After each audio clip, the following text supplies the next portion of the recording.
celular es muy importante en la biología, ya que detalla cómo es la constitución de los organismos vivos a partir de las células, ¿ya?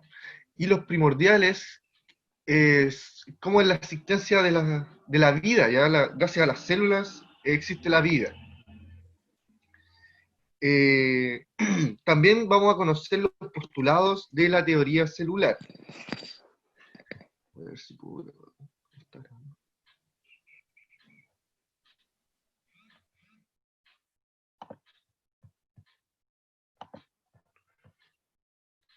de la célula como unidad capaz de realizar distintas funciones que identifican a la materia como viva. ¿Ya? Entonces vamos a ver cuáles son las funciones que identifican a la célula como un ser vivo.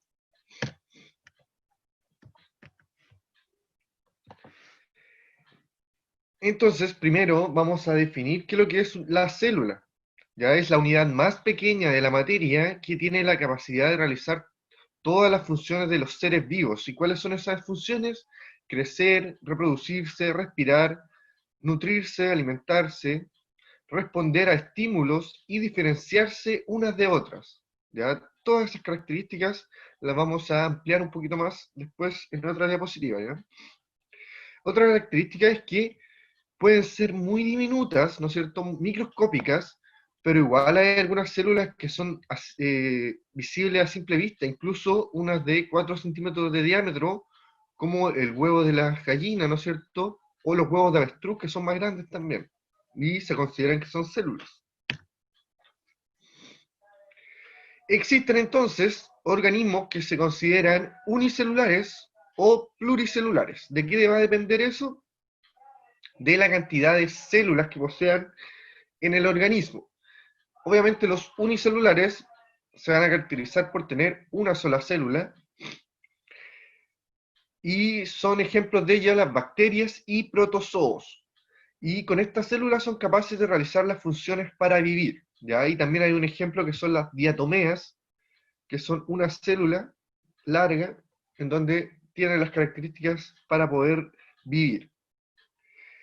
Y los pluricelulares, como los animales, las aves, peces, plantas, que están formados por muchas células, millones de células, los cuales van a estar formando parte de los tejidos, los distintos órganos y sistemas que cumplen muchas funciones en los distintos organismos que lo poseen, ¿no es cierto? Como pueden ser los hongos que aparecen ahí en la imagen, que van a tener muchas o millones de células. Entonces aquí tenemos la primera clasificación. ¿Y cómo se descubrió esto, no es cierto? Eh, Antes siempre se pensaba que estaban formados de pequeñas cositas la vida, ¿no es cierto? Pero nunca se podían identificar. Hasta que en 1665 se logró fabricar un microscopio rudimentario en donde se observaron un corcho o láminas de un corcho y donde se observaron estas celdillas que se ven acá en la imagen, como un panal de abeja, ¿no es cierto? Y a esto Robert Hooke identificó como células, ¿ya? En donde se separaban, ¿no es cierto? Tenemos diferentes separaciones y cada una sería una célula. Pero ¿qué característica tenía este corcho? Ya son células muertas, ¿no es cierto? Después, posteriormente, si ven las fechas, casi 200 años después, volvieron de lleno a esto para tratar de crear una teoría celular sobre lo que ya se había visto. Entonces, con el mejoramiento también de los microscopios, se observaron células vivas de distintos vegetales, ¿ya? Es por eso que se postularon estos científicos con los siguientes escritos, que decían que todos los vegetales están formados por células, ya que lograron ver con un microscopio mejor, después desarrollado posteriormente, también que los animales también están formados por células, y también que todas las células provienen de unas células posteriores, o sea, anteriores que ellos, ¿ya?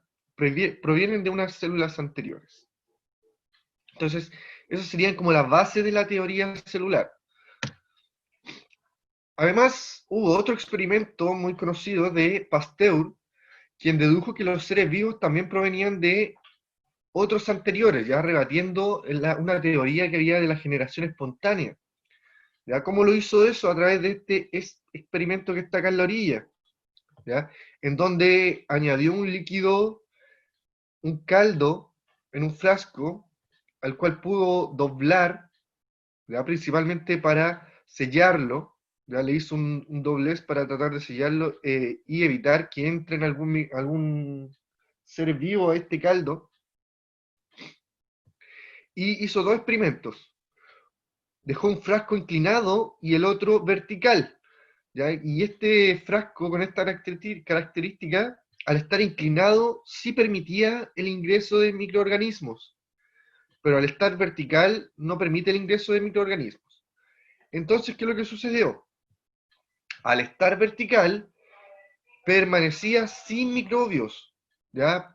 Por lo tanto, no se genera vida, no habiendo vida en él, ¿no es cierto? En cambio, si es que estaba inclinado, sí podían ingresar microbios, y por lo tanto sí se expandió los microbios que ingresaron al caldo, después sí se pudieron expandir. Entonces, con esto comprobó que la generación espontánea no existía, ya que necesitan que lleguen microorganismos a un lugar para que se puedan generar más. No pueden salir de la nada, ¿no es cierto? Entonces acá tenemos los principales postulados de la teoría celular, ¿ya? ¿Cuáles son ellos? Que es la unidad estructural de todos los seres vivos, o sea, forma parte de la estructura tanto de los tejidos como de los órganos, ¿no es cierto? También es la unidad funcional de todos los seres vivos. Es capaz de realizar funciones como la respiración y la nutrición, ¿no es cierto? Y tratar de llevarla a todo nuestro cuerpo. También la célula es la unidad de origen de todos los seres vivos, ¿no es cierto? Todos provenimos de una célula, principalmente las células que son los espermatozoides y el óvulo, que después se unen y forman para formarnos a nosotros. Y la última dice que la célula es la unidad genética de todos los seres vivos, es decir, que contiene los genes que nos van a definir como individuos.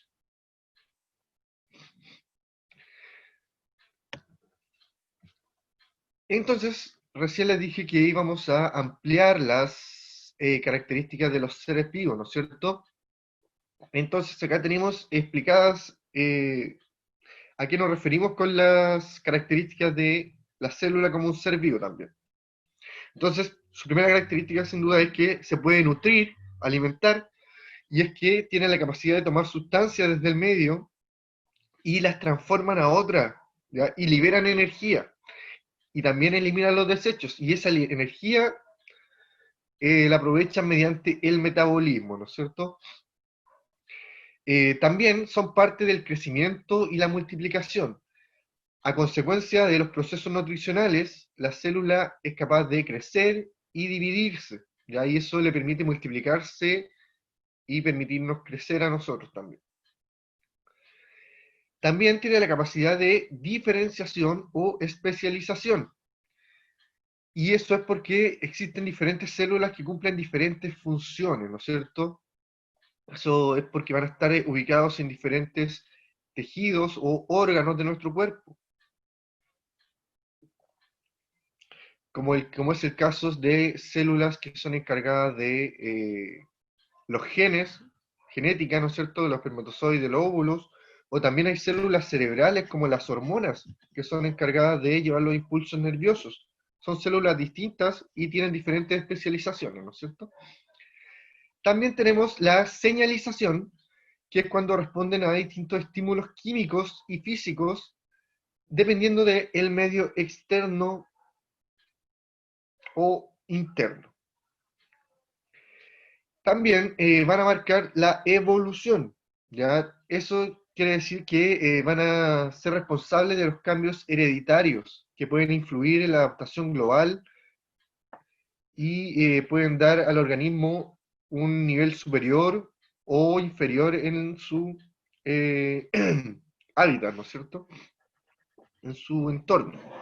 ¿Ya? Eso tiene que ver con la variación de los genes, más que nada con la mezcla de individuos. Entonces, también tenemos que existen diversidad de células. Ya existen dos tipos de células, que son las células procariontes y las células eucariontes. Las procariontes se caracterizan por ser más pequeñas y menos complejas que las eucariontas.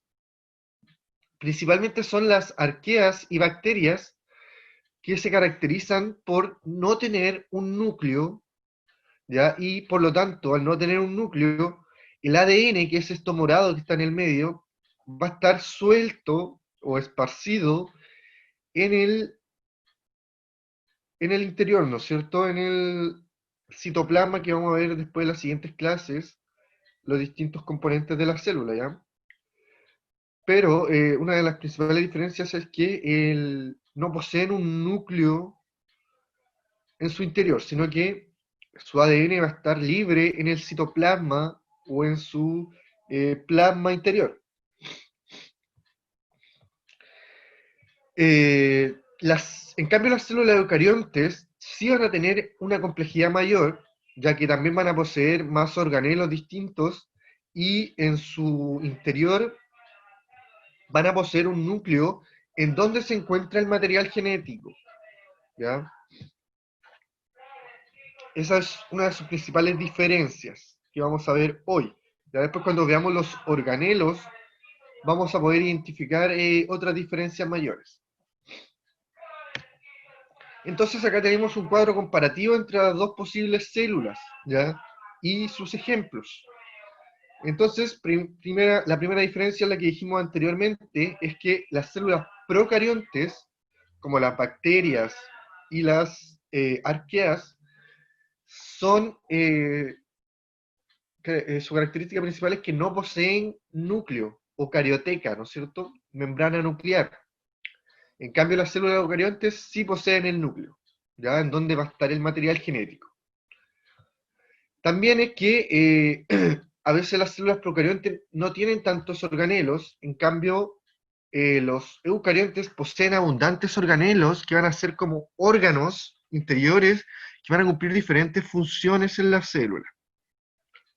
Además, poseen distintos ribosomas y tenemos los ejemplos de las distintas células, como son las bacterias y cianobacterias, y en el caso de las eucariontes vamos a tener tanto a plantas, hongos y animales. Entonces, eso era nomás, chiquillos, por hoy. Más que nada, ver la teoría celular, ¿ya? Y las distintas formas cómo se llegó a ese descubrimiento, ¿ya? Y las primeras diferencias que se lograron identificar.